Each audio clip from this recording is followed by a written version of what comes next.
আপনার কাছে কি ভোটার শুনানির নোটিশ এসেছে? আপনি কি চিন্তিত যে আপনার কাছে সেই নির্দিষ্ট 13টি ডকুমেন্টস নেই? ভাবছেন তো নথির অভাবে আপনার নাম ভোটার তালিকা থেকে চিরতরে বাদ পড়ে যাবে কি? আবার অনেকের মনে প্রশ্ন, শুনানির জন্য কি সেই অনেক দূরে আবার বিডিও বা ডিএম অফিসে ছুটতে হবে? যদি আপনার মনে এই প্রশ্নগুলো থাকে তবে আজকের ভিডিওটি আপনার জন্য অত্যন্ত গুরুত্বপূর্ণ, কারণ নির্বাচন কমিশন এই মাত্র দুটি বিশাল খুশির খবর ঘোষণা করেছে। এখন থেকে বিশেষ করে আর 13টি ডকুমেন্টস লাগবে না এবং শুনানির জায়গাতেও এসেছে বড় বদল। এই নিয়মগুলো আপনার জন্য প্রযোজ্য কিনা তা জানতে ভিডিওটি স্কিপ না করে শেষ পর্যন্ত দেখুন। তোমরা যদি আমার চ্যানেলে নতুন হয়ে থাকো, চ্যানেলটিকে সাবস্ক্রাইব করে পাশে থাকা বেল আইকনটি প্রেস করে দিবেন। চলুন ভিডিওটা শুরু করি। তো দেখুন, প্রথম খুশির খবরটি হচ্ছে যে এসআইআর শুনানির জন্য এতদিন যে 13টি নথির কথা বলা হচ্ছিল, কিন্তু কমিশন এখন বিশেষ কিছু জনজাতির জন্য এই নিয়মটি বাতিল করেছে। কারা এই সুবিধা পাবেন? তো দেখুন, যারা টোটো, লোধা, শবর এবং খেরিয়া সম্প্রদায়ের মানুষ, তারাই এই সুবিধা পাবেন। এবং কেন এই সিদ্ধান্ত নির্বাচন কমিশন নিয়েছেন? তো দেখুন, নির্বাচন কমিশন লক্ষ্য করেছে এই আদিম জনজাতিদের অনেকেরই 2002 সালের আগের নথিপত্র বা এমনকি কাস্ট সার্টিফিকেটও নেই। তাদের জন্য বিকল্প ব্যবস্থা কি? দেখুন, সংশ্লিষ্ট এলাকার বিডিওদের বলা হয়েছে এই মানুষদের তালিকা তৈরি করতে।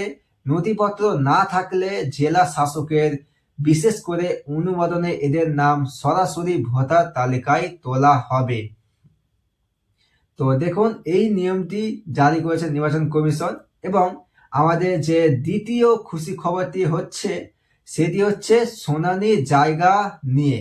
আগে নিয়ম ছিল শুনানি হবে শুধুমাত্র ডিএম বা এসডিও বা বিডিও অফিসে, কিন্তু 12টি জেলার জন্য এই নিয়ম বদলে দেওয়া হয়েছে।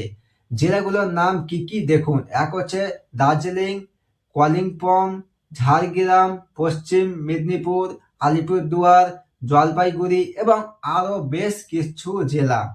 তো নতুন লোকেশন হচ্ছে, এখন থেকে আপনার গ্রাম বা পাড়ার কাছাকাছি স্কুল, কলেজ, গ্রাম পঞ্চায়েত ভবন বা কমিউনিটি হলে শুনানি হতে পারবে।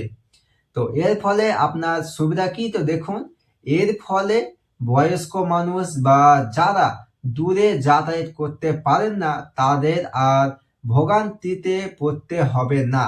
জেলা শাসককে শুধু এই জায়গাগুলোর তালিকা কমিশনকে পাঠাতে হবে। তো এই হচ্ছে সুবিধা। এবং চা শ্রমিকদের জন্য বিশেষ আপডেট ও বিএলওদের ভূমিকা কি? দেখুন, শুনানি নিয়ে আরো একটি বিষয় আলোচনা জানা আছে। যারা চা বাগানের শ্রমিক, তাদের জন্য 13টি নথির বদলে শুধুমাত্র পেনশন অর্ডার বা পেনশনের কাগজ থাকলেই হবে। জলপাইগুড়ি বা দার্জিলিং এর মতো এলাকায় এই সুবিধা কার্যকর হয়েছে। তাহলে আপনার করণীয় কি? তো দেখুন, আপনার বিএলও সাথে যোগাযোগ রাখুন। নোটিশ পেলে ভয় না পেয়ে আপনার কাছে যা প্রমাণ আছে তা নিয়ে উপস্থিত হন।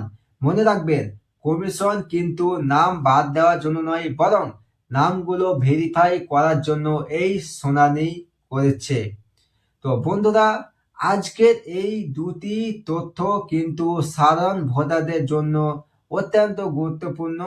13টি ডকুমেন্টস নেই বলে যারা দুশ্চিন্তায় ছিলেন, আশা করি তারা এবার নিশ্চিত হতে পারবেন।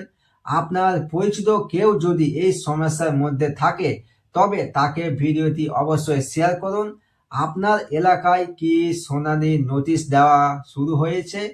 কমেন্ট বক্সে আপনার জেলার নাম লিখে আমাদের জানান। আর এই ধরনের সব গুরুত্বপূর্ণ আপডেট সবার আগে পেতে আমাদের চ্যানেলটি সাবস্ক্রাইব করে বেল আইকনটি প্রেস করে রাখুন। ভালো থাকুন। দেখা হচ্ছে পরের ভিডিওতে। ততক্ষণ আপনারা সুস্থ থাকুন। ধন্যবাদ।